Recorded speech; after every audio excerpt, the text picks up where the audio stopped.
Let's talk supply chain.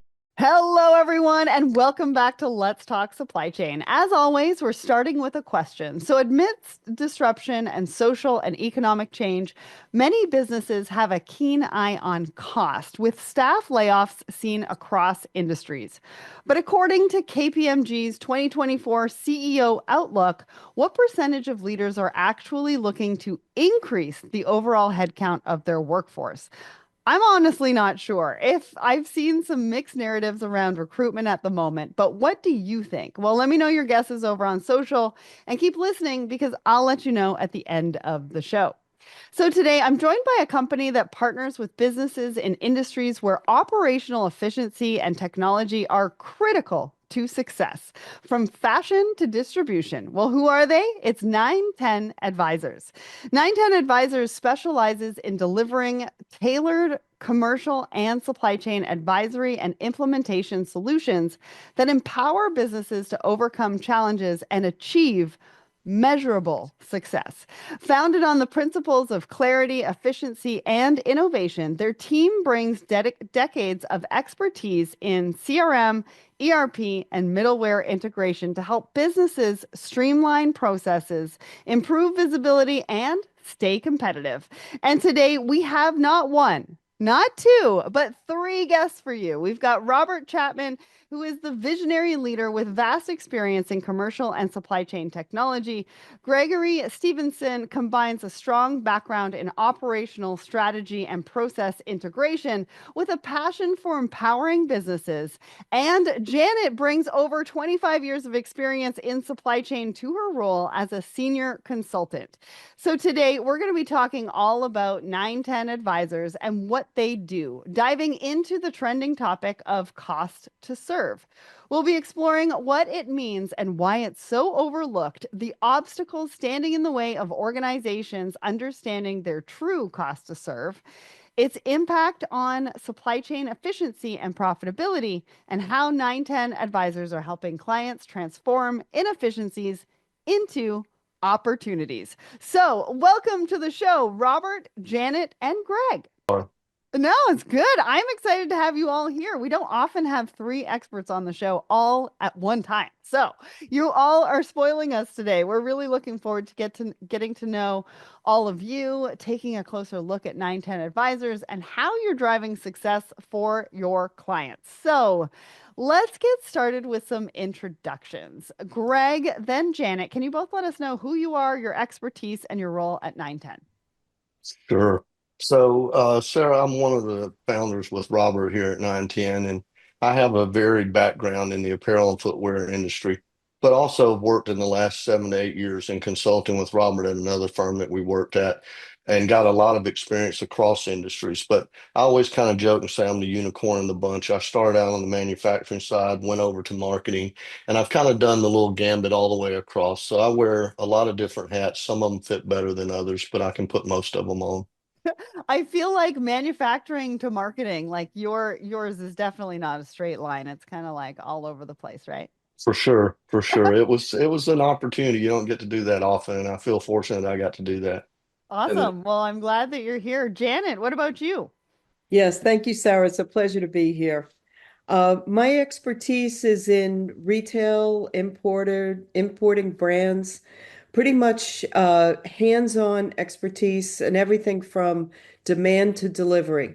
Hmm. So I also have experience in international trade strategies, and I work very hard to apply those strategies to contribute to margin improvement. Always focusing on analyzing cost of goods and design to delivery and determining what is the real cost. Yeah, and a woman after my own heart. I don't know if you know this, but I was on the board of a nonprofit for international trade for a very long time, and so I did a lot of work in that area. Mm. Awesome. Well, I'm glad that you are here. Last but not least, Robert, talk to us about who you are, a little bit about your background, and give us an overview of your founder story and the journey that kind of led to establishing 910. Sure, love to do that. And then I have to call out Greg for one thing. Sarah, back to your point about him being the unicorn in his statement there. For those that know Greg, Greg's also internally and externally known as the mayor Greg, you tell them real quick why you're known as the mayor. Well, I just like people, I guess, and I tend to get to know the people where we work and a lot about them. And so I don't know. It seems to lower the friction sometimes when you have a relationship. So it's always a good thing. Robert, are you worried he's going to go into politics? Just saying. Hopefully not, but we'll see what happens. One thing I will give Greg credit for, though, right back to your question around, why are we here? What do we do? Greg and I are kind of yin and yang. I'm very much more the taskmaster. Let's make sure we're focused on where we're going, where we're headed. Greg brings that sense of, hey, let's be very sensitive to people. Let's make sure we're all talking, collaborating, kind of really doing that. And that's why he got the name the mayor, but just wanted to poke some fun at him there for a second. So, I love it. I love it. We're getting an insight into your dynamics. oh, yeah. Exactly. But no, Sarah, my background's different than Greg and Janet's both. My background's actually entrepreneurial in nature. So I come from kind of multiple software company startups that I both founded and had some success with, some not so success with, but it always taught me a lot about what to do and what not to do. And working with Greg over the last 7 to 8 years in our last consulting company, what it really showed us is so many consultancies are focused on this long-term, big dollar, really transformational programs, right? But no one was really focused on the how do you take where I need to be in 3 years and figure out what you do in the next year. Right. Everyone always wants to hit you with the strategy book of here's the $10 million strategy book of where you need to go, but no one's really there to help guide you to get there, right? It's always different firms.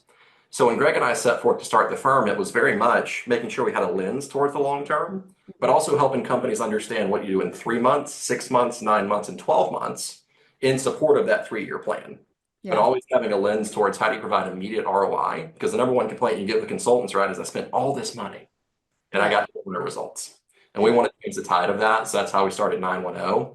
And we also started it towards a lens of commercial supply chain and technology, because we find so many people hire technology companies to solve commercial and supply chain problems, when ultimately it's first a commercial supply chain problem and the output is a technology fix.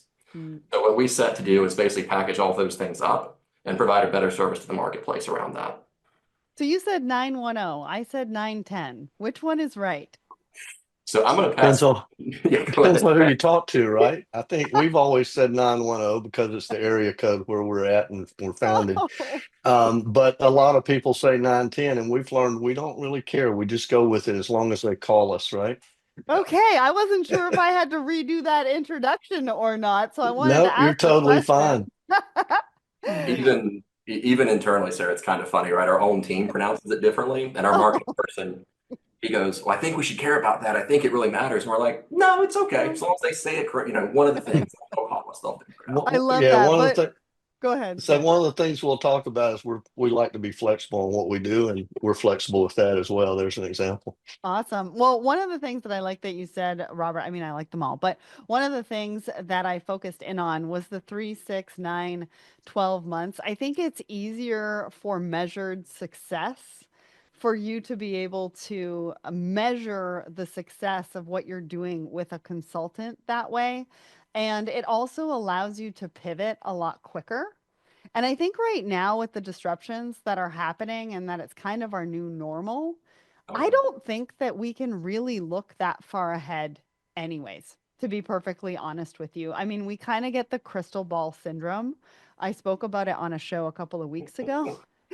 And I think it was easier prior to the pandemic to be able to do that, forecast and plan, et cetera, et cetera, et cetera. I just don't think we can do that anymore. So I really, really like what you're talking about in smaller, bite-sized, forms. Great to That's a hear good that. point. Many clients who love to hear that, right? Because they always say, well, where are we going to be in 3 years? And we tell them and we work backwards with them. And they really like the fact that in 3 months, they're going to go from here to here. And to your point, measure success. It's so simple for them to see. It's really our unlock of value, because everyone gets lost in that 3-year mark when none of that matters to your point. Look at what you can control. One thing we do a lot with companies is we call it the control, influence, and can't control model, right? And in 12 months, you do not need to focus anything on what you cannot control. You need to very much focus 80% of your effort on what you can control and build your plan around that, be it supply chain, be it commercial, be it technology, right? And then 20% should go towards influence. But you should not dictate your plan around anything you cannot control or influence in that year, because you're not going to make it happen.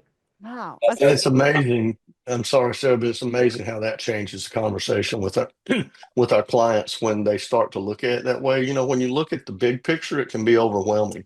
And I learned this from a lot of executives I've worked with over the years. When you've got a big job, you need to break it down into small bites. And we've learned if we do that with our customers, then they can see how they're going to get to that big picture. So it helps a great deal. Well, and that is a great segue into our next couple of questions because I want to focus on, who are 910 advisors? What do you do? How do you help your customers? And then with Robert, I want to get into who those customers are. So we'll start with you, Greg. Give us an overview on what you do and how you help your customers.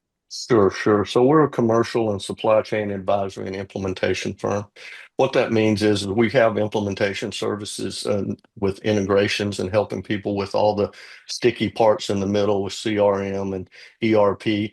But we also have an advisory focus that's focused on business strategy, commercial technology, and supply chain. And I know we're here to talk about supply chain today, but just to touch on the others a little bit.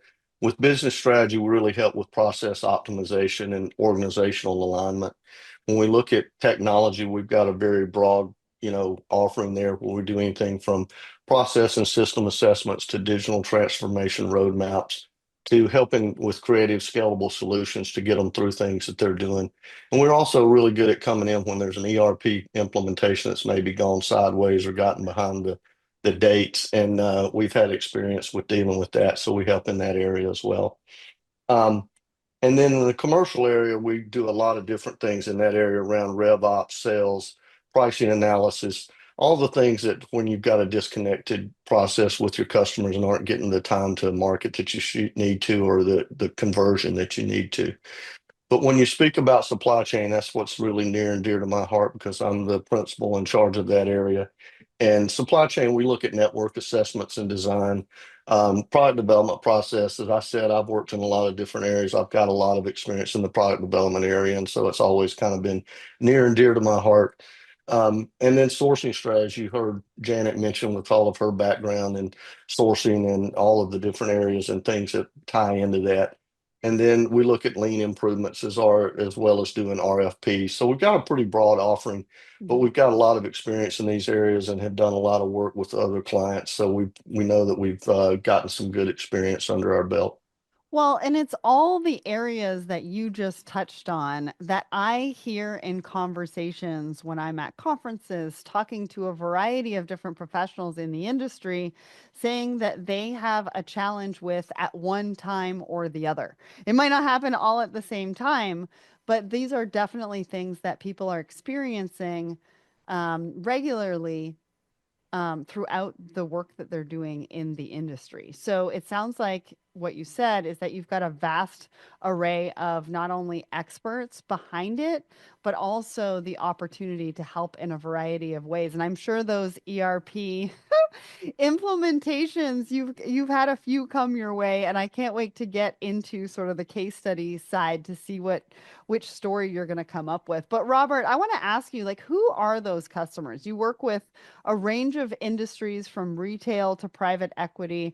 Do you have an ideal client? What do I need to look like when I'm listening to this episode to pick up the phone and call you?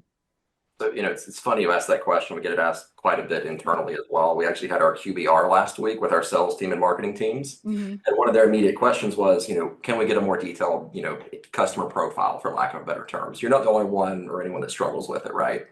And part of, to your point, why we have such a broad variety of services is because if you look at Janet's background, Greg's background, my background, our team's background, we all come from different industries, but we all have to solve the same problems of logical process leads to Right. efficiency, which leads to increased margin. I mean, ultimately, that's what we're here to solve, right, as a group. Well, and Um, also, sorry, I don't mean to interrupt, but that process improvement or understanding the process even better helps with that technology piece and the implementation of whatever that technology looks like too. And it's interesting you say that, Ray, because one of the things we focus on as a company is that business process first, with everything being an output. Like Janet's skill set is really getting into the weeds, right? We have a joke with Janet, guardrails. And she'll chuckle when I say that because Janet will call me and she'll say, I need guardrails. Because she will go so deep on the process, wanting to unpack every single step. And Greg and I'll have to pull her back up here and remind her, right, that, hey, look, it's 65 miles an hour. It's okay if we go 60 to 70 It doesn't have to be right on 65 miles an hour. Mm-hmm. Sorry, I just had to poke a little fun at No, you. that's great. And the He's reason why great. She keeps us honest. she does. But the reason why I bring that up and back to kind of the how we serve customers, end of the day, our ideal client is going to be fashion, retail, distribution, or a manufacturing company, right? Kind of those four verticals against a revenue of 50 million to 500 million. And that's if we have our sales team doing outbound, right? You know, we all have this perfect world of I want to go find that right customer from an outbound perspective. The reality is we have clients much bigger than that, like everybody. From an inbound perspective, we have clients that range from 20 million all the way to 8 billion, right? We're all opportunistic when it comes inbound. And the answer is we all have similar problems. The scale just changes, the revenue goes up. Right. So, Greg, Janet, anything you guys would add to that, or is that a pretty good summary? No, that's No, Good. go ahead, Yeah, Janet. and you use the word guardrails, and I almost, when you said the word guardrails, I'm like, I think we're talking about boundaries here. Are we talking about boundaries when we're talking about guardrails?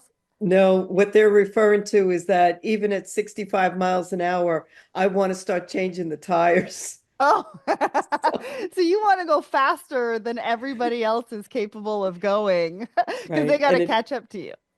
it goes back to what both Robert and Greg said is like it's taking that lens and focusing it in and out continually. So looking at it at a micro level and then stepping back and seeing the bigger picture. And combining that with process and technology. Yeah. So, Greg, I love that. I love that. All right. So Greg, we're going to do a little bit of a deep dive into costs today because it is top of mind for so many organizations right now. There's so many things being thrown at us. I mean, who's not thinking about the bottom line? So I'm sure a lot of them are thinking, well, if I win more business, I onboard more clients, my revenue will go up, and that's a good way for me to grow. But I don't think it's as easy as that. So, can you explain what cost to serve is, why it's so often overlooked? Why do teams have a handle on their customer acquisition costs, but then not necessarily the ongoing ones? Like, why is this so important? Sure. Well, I think, Sarah, what you see often is most organizations are commercially focused first. It's all about the customer, and rightfully so. I mean, that's who pays our bills at the end of the day, and you need that focus. But a lot of times, the back end of that kind of tends to get overlooked. You know, to your point, people have gotten down the cost for the commercial acquisition and how to do that, and it's very focused and honed in. But what, we've learned is that, and I've learned over the course of my career, is not every customer is the same. Some customers may be costing you money and you don't necessarily realize that. Ah, Part of the part of the issue you see is people don't either have the data or have the access to the data, and that comes back to the integration issues and those things and whether you've got one source of truth. But what really improves your business is when you understand and start making decisions around that total cost to serve. So what do I mean by that? What does it cost you to get your product to a particular customer or to a particular channel, let's say? And I learned this at some other organizations in my past where we would look at that because what you realize is that it might not make sense for you to service one particular customer at the same level as everybody else. Let's say you're servicing the big guys out in the industry and you service them at 97, 98%. That's your goal. Well, typically what happens, that's the goal for your service level on everything across an organization, right? That's typically it. We want to hit this service level. But when you start to look at that cost to serve and you analyze what are the different routes they're taking, what are those things that are impacting the cost, how are they getting the product there, you realize there's some customers not that might not be worth that time. Because then when you start to get there, and this is a way to start to get to customer profitability, if you will. Not everybody's ready to get there because that takes quite a bit to get there, but this is your first look at how do we look at our customers going in and how we're going to service them and what that's going to cost us to do. And when you get that lens to look through, then you can start to make better decisions around, well, this isn't really a profitable business. We want to sell more to these customers and we want to do this. And it helps you make better decisions as an organization. but I think also there's a level of impact that varies depending on the size of the customer as well. If you're doing the same things for a large customer than as well as a small customer, the level of impact on a certain thing that you are doing might not be as valuable to the smaller customer than it is to the larger customer, right? Yes. Yeah, that's very true. That's very true. But what you do find out too is there's a lot of times there's a lot of customers because, like you said, revenue is good. People always want revenue. Nobody's going to say no to it. But sometimes you have to step back and make a conscious decision to say no because it sometimes is a lot harder to fulfill that than it's worth in the long run. And as Right. you start to peel back the onion and look at this data and start to understand what are the impacts and what is it costing you to do that, you'll start making better decisions as an organization. So true. Robert, did you want to jump in there quick? One quick thing to Greg's point, and Janet will resonate with this pretty quick, but it's a teeter-totter, right? Cost to serve is a teeter-totter based on company size. If you're small, right, smaller customers you can typically serve, but that big customer may seem very attractive. However, if you haven't ran your processes through what it's going to take to do that, you may be Yeah. highly unprofitable and not meet service level. Your cost to serve is through the roof. And on the opposite end of the spectrum, right, you teeter-totter the other way. You're a big company and you think, oh, I can do this deal with this smaller company, make great money, it'll be fine. Come to find out, you're now at scale. Serving that smaller customer may not be ideal. It's time to push that through a different channel, to Greg's point, right? And then you have the messy middle. And that's our favorite term for mid-market, right? Because it's all messy. You're too big to be small, but you're too small to be too big. And it's like, who do you best serve? Do you serve your top 20 accounts? Do you serve what are your key accounts? It's a long way of basically just saying, to Greg's point, not all cost to serve is created equal. It truly is life cycle based and product based. Well, and I've had a recent example dealing with, a startup. Um, you know, Expectations were very, very different and all sorts of stuff. And then it actually costs you so much more time, energy, and money, you know, um, working with that particular client versus focusing on your ideal client as well when you talk about cost to serve. So I just want to throw that real life, example, not naming any names or anything like that. But so So true. I know. And you don't realize it, right? You don't realize how much time, energy, and money it's sort of sucked into when you do deviate and you don't look at the costs to serve. So Yeah. that's just one example. Janet, what are some of the challenges of understanding that cost to serve up front? I guess in my example, I wouldn't have known until later on. I guess the biggest challenge is probably lack of data or disparate systems, taking KPIs and viewing them individually versus holistically, and then seeing decisions that are made in silos. And just stepping back on all of that, especially the lack of data or the inaccurate data, and really trying to seek out one source of the truth. Mm-hmm. And Yeah. Janet, we all know every company has perfect data. Come on, that's true everywhere. You get a great report. I don't think, would we be talking about data still if everybody had perfect data? I don't know that we'll ever stop talking about I data, don't honestly. think we are. I think that it is a step on a journey like every single day of data. Sure. Um, so Robert, what is the impact of that lack of understanding? Like if a customer doesn't fully appreciate how that service will affect their delivery, management, what does that do to their supply chain in terms of efficiency? So I answer that in a few ways, right? One is the first one you normally see is certain KPIs start to go out of whack. Not the whole process, mind you, but you'll see one KPI go really high, another one go really, correct. It's never evens out in the process flow, right? You'll get a SWAT team or a Tiger team going right to fix one KPI, and all you've done is push the bottleneck in the cycle.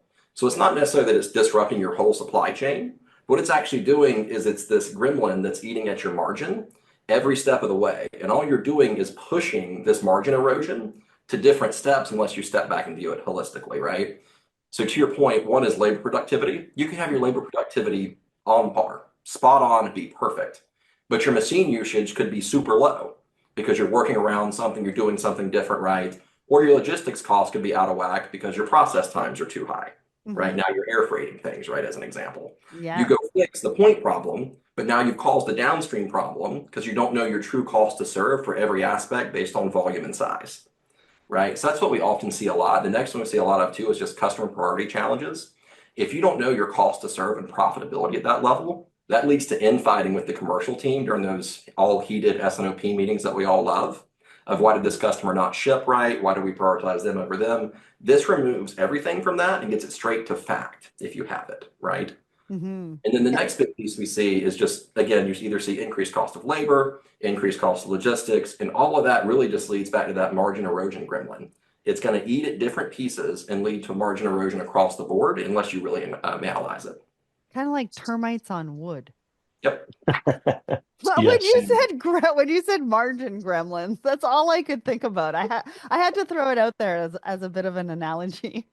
Well, it's interesting you bring up termites too, right? Because you don't really know you have termites unless it's inspected. But that's what I mean. Yeah, exactly. Exactly. You're solving this problem, but it's hidden in the walls because you're just shoveling it downstream or Right. shoveling it upstream. Yeah. Greg, did you have anything to add to what Robert just No, said? I think that's kind of a neat analogy that you made with the termites, because to your point, a lot of organizations don't realize they have a problem until they have somebody look, right? Until they have a problem and everybody's going, Yes. oh, what do we do now? Well, you need to pick up the phone and call 910 advisors. All right, Robert. What is the cost of that? Like that has to have a big impact on the profitability. I mean, you're talking about margin erosion, right? With these little gremlins or termites. But what is that impact on profitability?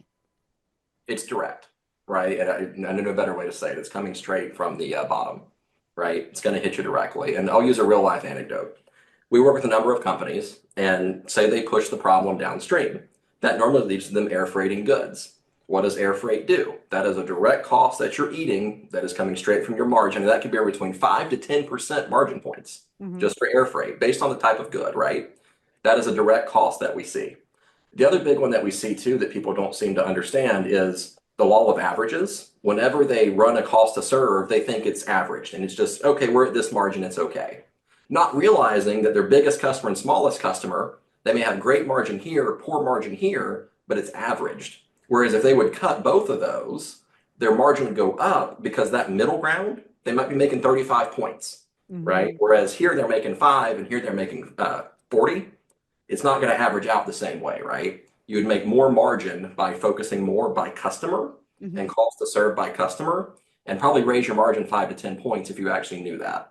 Well, and I also think of an example from my logistics days with Incoterms, Mhm. right? Mhm. With the Incoterms, and if I think it was if the cost of freight is included on the invoice, sometimes they're including the freight, sometimes they're including the duties and the taxes that you are actually using to clear customs on. And so then you're paying duties and taxes on top of that. And a lot of people don't realize that that needs to be backed out on a commercial invoice because otherwise you're paying money on something that shouldn't be there. So just another sort of example of where there are some shifts in Incoterms, using Incoterms, free trade agreements, et cetera, that I think could make a big difference if they're not looked at and people aren't talking about them. And the other big one too, Sarah, sorry to chime in there, is just we also see a lot on inventory turn times. Everyone's always so focused back to cost to serve. I must have X inventory to serve said customer. And it's like, well, should you?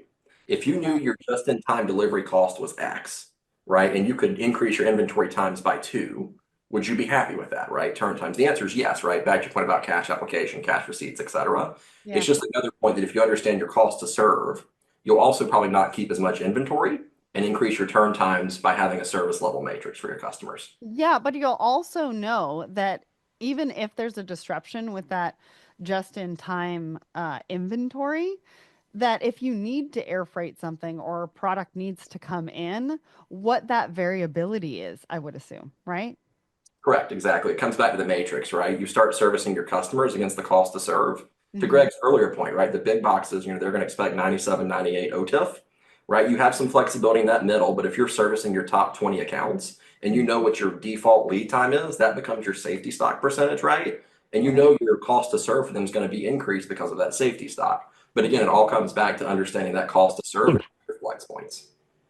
Yeah, and I I think to add, sorry, sir, Yeah, but go to ahead. add to what Robert's saying, I think is that what I learned in past uh, examples is that a lot of times the money you're spending on those smaller customers or those customers that are costing you more is holding you back from making better decisions for the larger customers, which in turn would be more profitable for you. So it just really opens up a lot of opportunity. So, Greg, that's a really good point. And I want to have the audience sort of understand, we've talked about cost to serve earlier on in the journey. How can they start to build a process or workflow to manage both efficiency and cost? So we're talking about this cost to serve. There's a lot of different areas that we can focus in on. Where do we kind of start? Sure, sure. Well, I think a good place to start is you need to start by doing a life and day of your customer order. Look at it in volume and understand and how it plays out through all different scenarios. You can make an improvement in one area of that process, and it may not, it may impact another one negatively. So you got to make sure to what Robert said earlier and Janet about having that holistic view.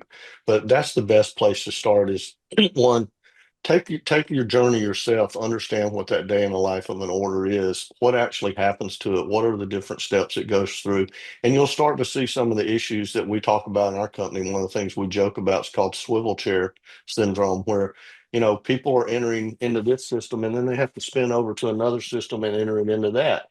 All of that stuff becomes part of that cost to serve. And Mhm. so that will give you a lens to how to start to track that.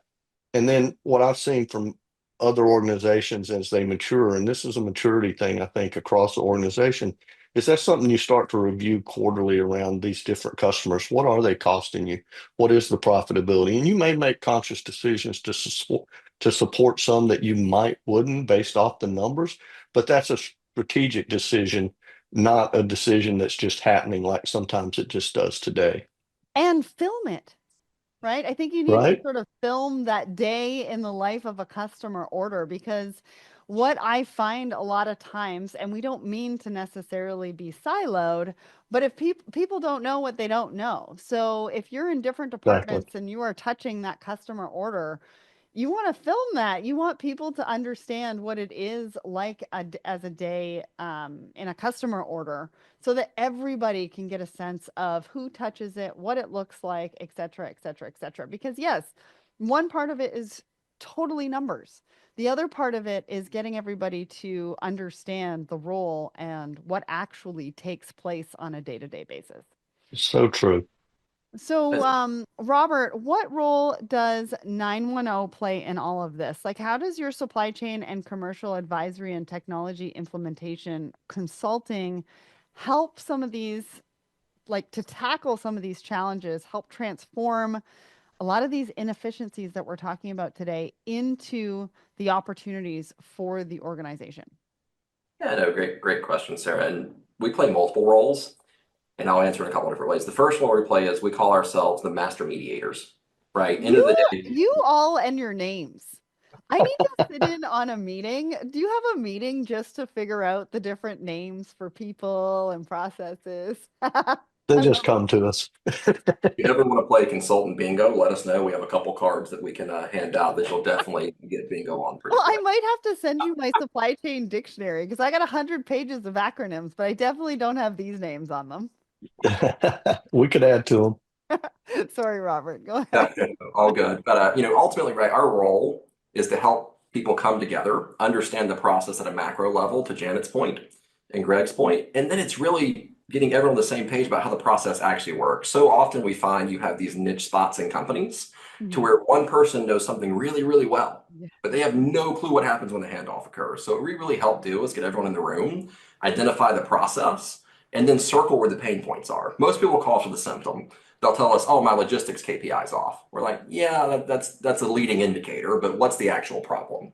So Right. what we're really good at, to answer your question there again, is we're also really good at taking symptoms, getting to the root cause, and then applying it across the process. Most other consultants you hire them to fix one thing, right? And they'll fix the symptom, but they call something upstream or downstream. Yeah. One thing we do a lot of really, really well is what differentiates us is we own outcomes. So if you call us, right, and you say, "Hey, I need your help fixing my logistics KPI," we'll say, "Great." Then we'll work the process with you to figure out, is it a logistics KPI? Is it actually a manufacturing issue or product roadmap issue, to Greg's point, right, where they're not hitting their dates and the cascade effects happening? We'll own that outcome with you to help get the results, right? So one of the big things we're big on is that mediation, right? Facilitation role. Second piece we're big on is getting to the root cause and fixing it from a business process perspective. And the third role we then play is options. There's 1,000 ways to fix things, right? And and Greg and Janet can both speak to this, but goodness gracious, we put together options for days for everything, right? And we give the pros and cons. It's another role we play. And the final piece that we play is really project managing and program managing, whatever the implementation of the fix is. That could be business process, that could be technology, that could be, commercial terms changes up front, right? So on and so forth. Robert, I'd like to add something to that really quickly. I think the thing that we run into a lot, Sarah, when we go in places, everybody wants to talk about their technology problems, right? Because everybody has technology problems. We try to refocus that conversation about it's a process first. We need to look at what the process is, and then that'll lead us to if we need to address the technology issues, or you may not if you fix the process. It just all depends. But we've learned that it's very easy for people to go, well, I've got a problem with this system. It doesn't do what I need it to do. Okay, that's maybe a symptom of bigger things. So we like to understand and start with our focus on the process first. Well, and I think this is a good time to talk a little bit because I did an episode a few weeks ago around bias in data or bias in outcomes. And what we talked about was how leaders who are implementing technology don't necessarily always trust the data. And sometimes the solutions and the outcomes can be persuaded by the bias of the person who's reading the outcome and the data.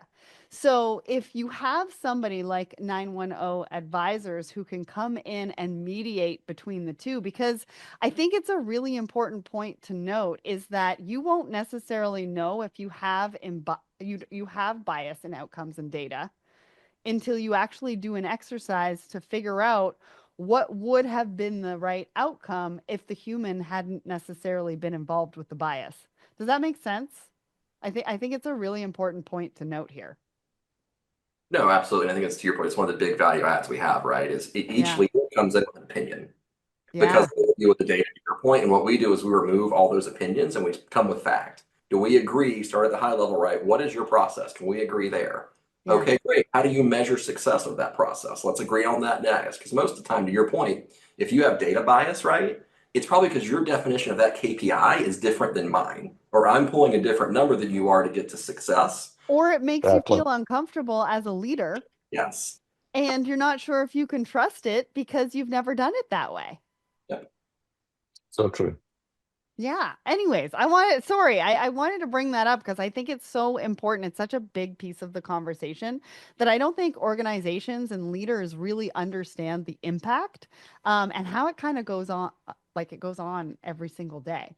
So, Sure Robert, does. one last question before we get into the case study. What can organizations achieve if they have a better handle on efficiency and cost, which we've been talking about throughout those opportunities? Yeah. So the best thing we've seen for most companies in this is a clear understanding of what happens if you push things uphill and downhill. It gets everyone raised up from a macro view versus a micro view and really makes them consider the broader picture. In our mind, that's the cultural win they get, which is the best win you can get because then you operate as a team versus my logistics team fighting my manufacturing team, fighting my demand planning team, right? We've all seen that scenario before to where, oh, we didn't plan correctly. Oh, no, we didn't, have contract manufacturing enough for that. We didn't plan logistics time enough. It's like, well, no, guys, let's step back and analyze that, right? Let's culturally get the conversation going to fix the culture of that. That's one big outcome. The other big outcome to the other point is just margin increase, right? Like we said, right, if we figure out the right customer slice and who you should be serving and who you shouldn't be serving, and put that to Greg's point in a quarterly process, you're going to see margin accretion, right? Those margin gremlins or margin termites are going to go away because you're going to have that macro view, right? And you're going to start making decisions quarterly or every 6 months about should you keep that customer or not keep that customer or do a price increase, right? It helps give you that information you need to arm your commercial team to be your true partner. But the end goal is margin accretion, anywhere between 5 and 10%, depending upon how well you do it, right? You could probably get higher if you truly don't know it, but on average, right, we see about a 5 to 10% increase. Amazing. So let's get into one of my favorite parts of these conversations. Do you have a case study that you can share with us around how you worked with a client and the ROI or benefit they saw from partnering with you? Greg, I'm going to start with you and then we're going to go to Janet. Sure. So we worked with a company, this has been a few years back now, that was really suffering from a lot of issues with inventory. They had bottlenecks, they were backed up, they were late getting their product out to their customers. They weren't necessarily a typical manufacturing process, but they were still a process, if you will, that the way they added value to products they received from customers. And so what did first is it was kind of a holistic approach, right? We went in and understood what was that cost to serve, what was it costing them to get that product out, and it was quite high because of all those bottlenecks. And so we went in and looked at several different things. We looked at, first off, what are the different key checkpoints along the way in the process? Where are the bottlenecks occurring and what's causing it? We set up regular check-in meetings with them every morning so they could review their progress, where they were, what their issues were, and they were able to then understand how they could flex resources between different areas in the company to help deal with that. We helped them burn down their backlog, which was probably about a 3 to 4 month backlog Ooh. in about 6 weeks. And it was mainly because of we went in and looked at the process. We changed how they viewed the process and helped them lay it out in a much linear, one piece flow type approach to everything, using lean principles, helping improve their layout. So when I say this one was an interesting one, we got to help them with also their organizational chart and how they were structured because they didn't have enough middle managers in the process to manage the process flow. So a Huh. lot of the people that were running the business had to go down and do the work. And so they had a lot of, discrepancies. So it was a lot of fun for us because we got to apply a lot of the things that we know and learn all across this process. And I don't know, Robert, we were there, what, I guess 6 months initially when we first made the impact, and we dropped quite a sizable figure to the bottom line for them. Awesome. What about you, Janet? What do you have to add to this story? I like to hear that, right? I like to hear the story of how you make an impact and what the ROI looks like. Well, I have an interesting example, but definitely worth sharing. We took the approach of prioritizing for the customer and looking at what was working and what wasn't working. So it sounded very simple, but what we did was we took a triage approach, and based on the KPIs that we used, what we found was that what might appear to be broken was not did not necessarily need fixing Huh. immediately. So prioritizing was definitely the lesson learned. Absolutely. Well, and I think we definitely need to take a look at what needs to be prioritized and what doesn't. A lot of times we do get, I gotta go do AI. It's the big shiny object, right? AI, AI, AI. It's kind of what we're hearing about right now. But you do need to take a look at the processes, like you said, what's working, what's not working, figuring out what needs to be fixed first, and then going to take a look at the various different technologies and how they can help you. Yeah, and I think, Sarah, what makes a difference there is we take the time to understand their business, not just at a macro level, but at a excuse me, a lower detailed level, because then that helps inform us. So we know one, what the culture of the company is and what they're willing to accept and how their best approach to change. Mhm. Some people need a bit of a firm hand, some people need to be cajoled along. Yeah. And so you kind of have to understand who you're dealing with and who that customer is. And it really gives us a lot of comfort when we get to that level because then we know how to approach the problem. Well, and listen, like a digital transformation is only 20% technology. The rest is change management, change adoption, what that looks like from a culture perspective. And I think the way that you are approaching it and talking to us about how to approach it really helps with that 80% before you start focusing on that 20%, which is the technology and what it can do for you. So, Robert, you're offering Let's Talk Supply Chain listeners a few different things, including completely free assessments. Can you talk us through what you're offering and how our listeners can get in touch and take advantage of those offers? Of course. So as Greg said, right, one of our big things we love to hear from businesses and love to go deep with them and understand true pain points, both culturally and also commercially, supply chain, et cetera. So one big thing we do is we basically have it's not preset, we tailor this to every customer or prospective customer, right? But we do what we call kind of a 4 hour to all day workshop. And could be supply chain focused, could be technology focused, could be commercial focused, or business focused in general, right?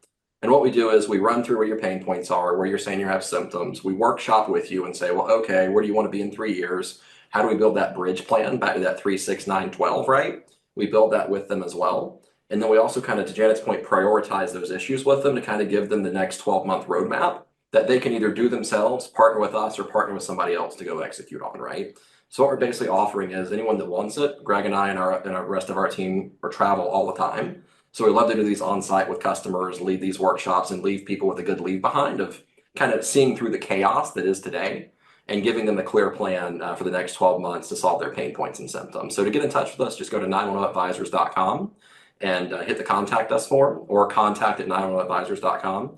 And we'll get right in touch with you to get something scheduled and kind of talk about how you do the bridge for the next 12 months towards your goals.